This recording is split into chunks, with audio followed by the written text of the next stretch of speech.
How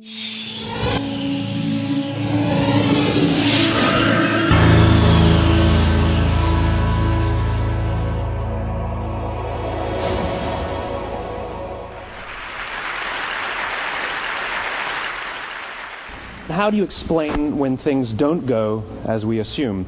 Or better, how do you explain when others are able to achieve things that seem to defy all of the assumptions?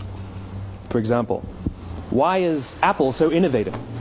Year after year after year after year, they're more innovative than all their competition. And yet, they're just a computer company. They're just like everyone else. They have the same access to the same talent, the same agencies, the same consultants, the same media. Then why is it that they seem to have something different? Why is it that Martin Luther King led the civil rights movement?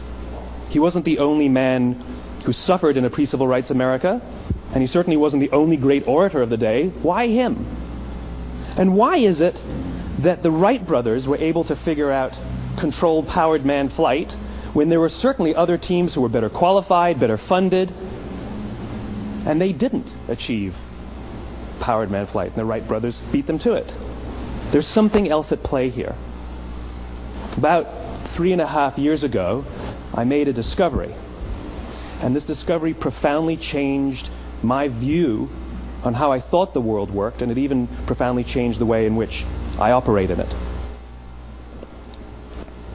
As it turns out, there's a pattern. As it turns out, all the great and inspiring leaders and organizations in the world, whether it's Apple or Martin Luther King or the Wright brothers, they all think, act, and communicate the exact same way, and it's the complete opposite to everyone else. All I did was codify it. And it's probably the world's simplest idea. I call it the golden circle.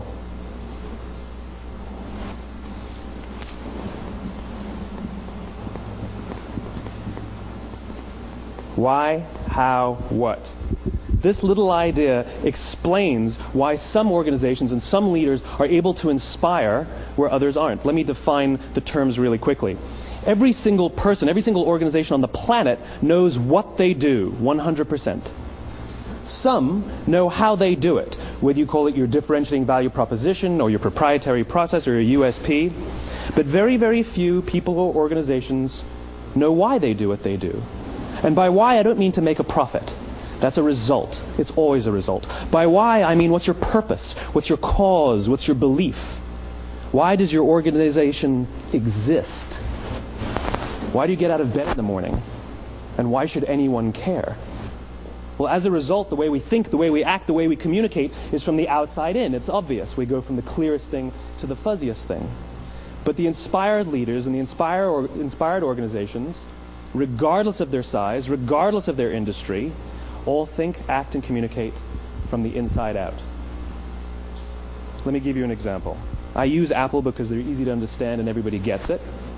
If Apple were like everyone else, a marketing message from them might sound like this. We make great computers.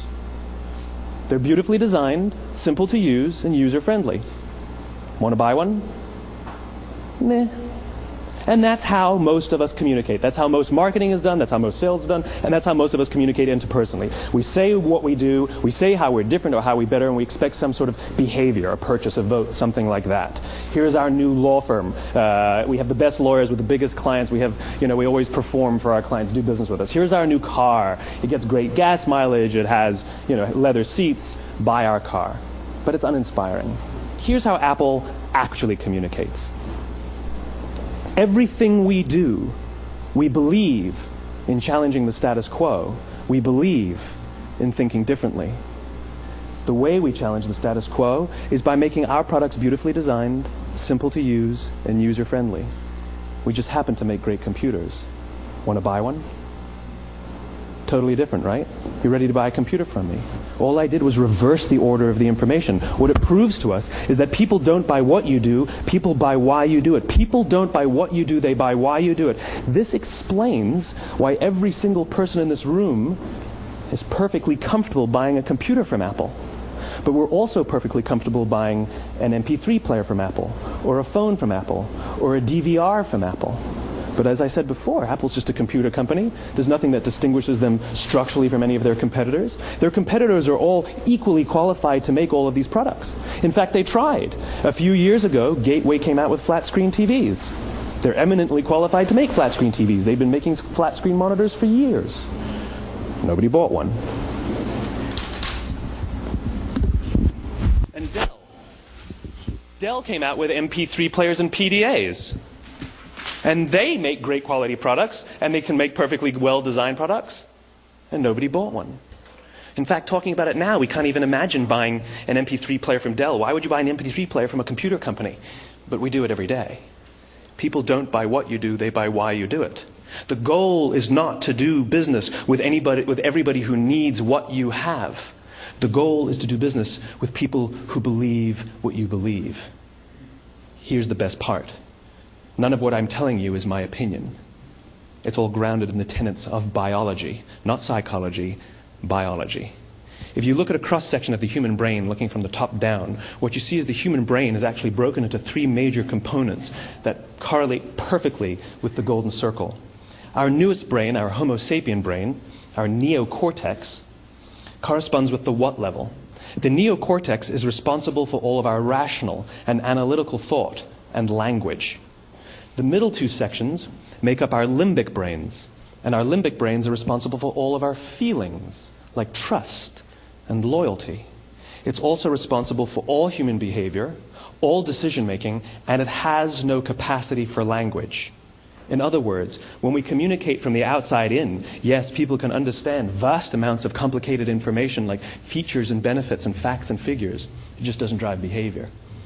When we communicate from the inside out, we're talking directly to the part of the brain that controls behavior, and then we allow people to rationalize it with the tangible things we say and do. This is where gut decisions come from. You know, sometimes you can give somebody all the facts and your figures, and they say, I know what all the facts and details say, but it just doesn't feel right. Why would we use that verb? It doesn't feel right. Because the part of the brain that controls decision-making doesn't control language. And the best we can muster up is, I don't know, it just doesn't feel right. Or sometimes you say you're leading with your heart or you're leading with your soul. Well, I hate to break it to you, those aren't other body parts controlling your behavior. It's all happening here in your limbic brain, the part of the brain that controls decision-making and not language. But if you don't know why you do what you do, and people respond to why you do what you do, then how will you ever get people to vote for you or buy something from you, or more importantly, be loyal and want to be a part of what it is that you do? Again, the goal is not just to sell people who need what you have. The goal is to sell to people who believe what you believe. The goal is not just to hire people who need a job. It's to hire people who believe what you believe. I always say that, you know, there's if you hire people just because they can do a job, they'll work for your money. But if you hire people who believe what you believe, they work for you with blood and sweat and tears. And nowhere else is there a better example of this than with the Wright brothers. Most people don't know about Samuel Pierpont Langley. And back in the early 20th century, the pursuit of powered man flight was like the dot-com of the day. Everybody was trying it. And Samuel Pierpont Langley had what we assume to be the recipe for success. I mean, even now you ask people, why did your product or why did your company fail? And people always give you the same permutation of the same three things. Undercapitalized, the wrong people, bad market conditions. It's always the same three things. So let's explore that. Samuel Pierpont Langley was given $50,000 by the War Department to figure out this flying machine. Money was no problem. He held a seat at Harvard and worked at the Smithsonian and was extremely well connected. He knew all the big minds of the day. He hired the best minds money could find, and the market conditions were fantastic. The New York Times followed him around everywhere, and everyone was rooting for Langley. And how come we've never heard of Samuel Pierpont Langley? A few hundred miles away in Dayton, Ohio, Orville and Wilbur Wright. They had none of what we consider to be the recipe for success. They had no money. They paid for their dream with the proceeds from their bicycle shop. Not a single person on the Wright brothers' team had a college education, not even Orville or Wilbur. And the New York Times followed them around nowhere. The difference was Orville and Wilbur were driven by a cause, by a purpose, by a belief. They believed that if they could figure out this flying machine, it'll change the course of the world. Samuel Pierpont Langley was different. He wanted to be rich and he wanted to be famous. He was in pursuit of the result. He was in pursuit of the riches. And lo and behold, look what happened. The people who believed in the Wright brothers' dream worked with them with blood and sweat and tears. The others just worked for the paycheck. And they tell stories of how every time the Wright brothers went out, they would have to take 5 sets of parts because that's how many times they would crash before they came in for supper. And eventually, on December 17th, 1903, the Wright brothers took flight. And no one was there to even experience it. We found out about it a few days later. And further proof that Langley was motivated by the wrong thing, the day the Wright brothers took flight, he quit. He could have said, "That's an amazing discovery, guys. Now we'll improve upon your technology." But he didn't. He wasn't first. He didn't get rich. He didn't get famous. So he quit. People don't buy what you do, they buy why you do it. And if you talk about what you believe, you will attract those who believe what you believe. Well, why is it important to attract those who believe what you believe? Something called the law of diffusion of innovation. And if you don't know the law, you definitely know the terminology. The first 2.5% of our population are our innovators. The next 13.5% of our population are our early adopters. The next 34% are your early majority, your late majority, and your laggards. The only reason these people buy touch-tone phones is because you can't buy rotary phones anymore. We all sit at various places at various times on the scale, but what the law of diffusion of innovation tells us is that if you want mass market success or mass market acceptance of an idea, you cannot have it until you achieve this tipping point between 15 and 18% market penetration, and then the system tips. And I love asking businesses, what's your conversion on new business? And they love to tell you, oh, it's about 10%, proudly. Well, you can trip over 10% of the customers. We all have about 10% who just get it. That's how we describe them, right? That's like that gut feeling. Oh, they just get it. The problem is, how do you find the ones that just get it before you're doing business with them versus the ones who don't get it? So it's this here, this little gap, that you have to close, as Geoffrey Moore calls it, crossing the chasm. Because you see, the early majority will not try something until someone else has tried it first. And these guys, the innovators and the early adopters, they're comfortable making those gut decisions. They're more comfortable making those intuitive decisions that are driven by what they believe about the world and not just what product is available. These are the people who stood online for 6 hours to buy an iPhone when they first came out, when you could have just walked into the store the next week and bought one off the shelf. These are the people who spent $40,000 on flat screen TVs when they first came out, even though the technology was substandard. And by the way, they didn't do it because the technology was so great. They did it for themselves. It's because they wanted to be first. People don't buy what you do, they buy why you do it. And what you do simply proves what you believe. In fact, people will do the things that prove what they believe. The reason that person bought the iPhone in the first 6 hours, or stood in line for 6 hours, was because of what they believed about the world and how they wanted everybody to see them. They were first. People don't buy what you do, they buy why you do it. So let me give you a famous example, a famous failure and a famous success of the law of diffusion of innovation. First, the famous failure. It's a commercial example. As we said before a second ago, the recipe for success is money and the right people and the right marketing conditions, right? You should have success then. Look at TiVo. From the time TiVo came out about 8 or 9 years ago to this current day, they are the single highest quality product on the market. Hands down, there is no dispute. They were extremely well funded. Market conditions were fantastic. I mean, we use TiVo as a verb. I TiVo stuff on my piece of junk Time Warner DVR all the time. But TiVo is a commercial failure. They've never made money. And when they went IPO, their stock was at about $30 or $40 and then plummeted, and it's never traded above 10. In fact, I don't think it's even traded above 6, except for a couple of little spikes.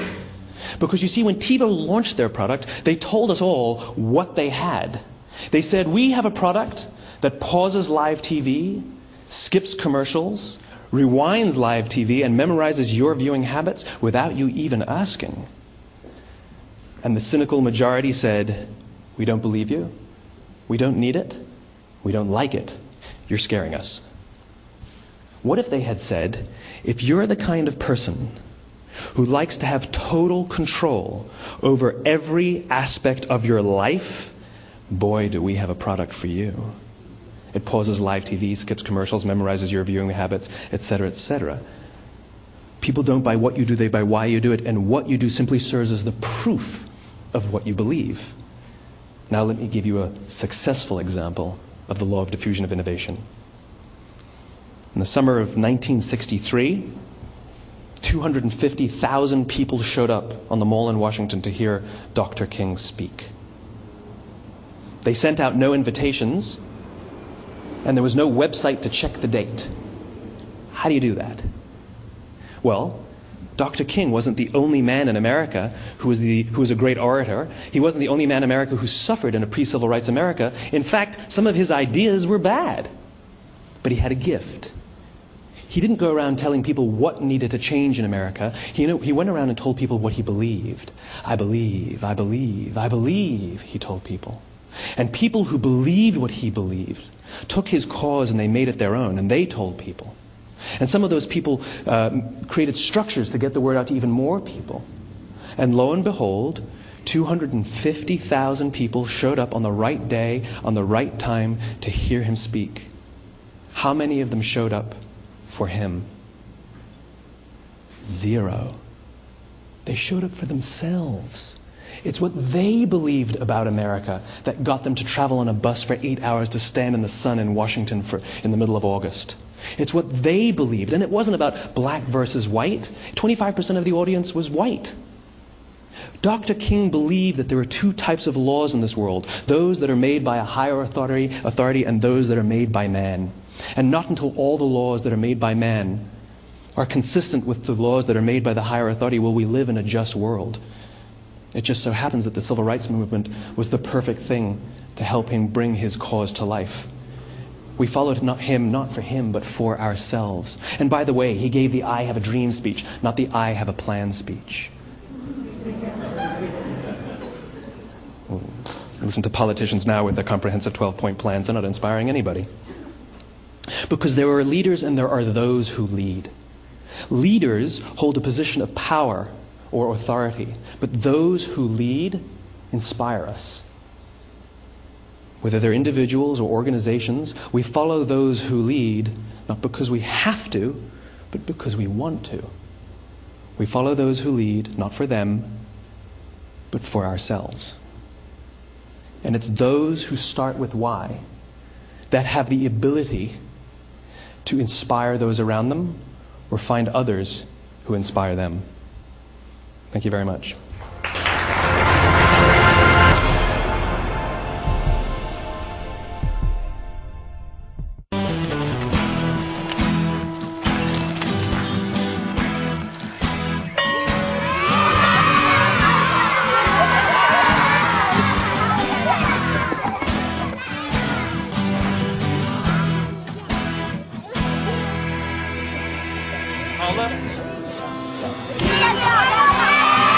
Sharing.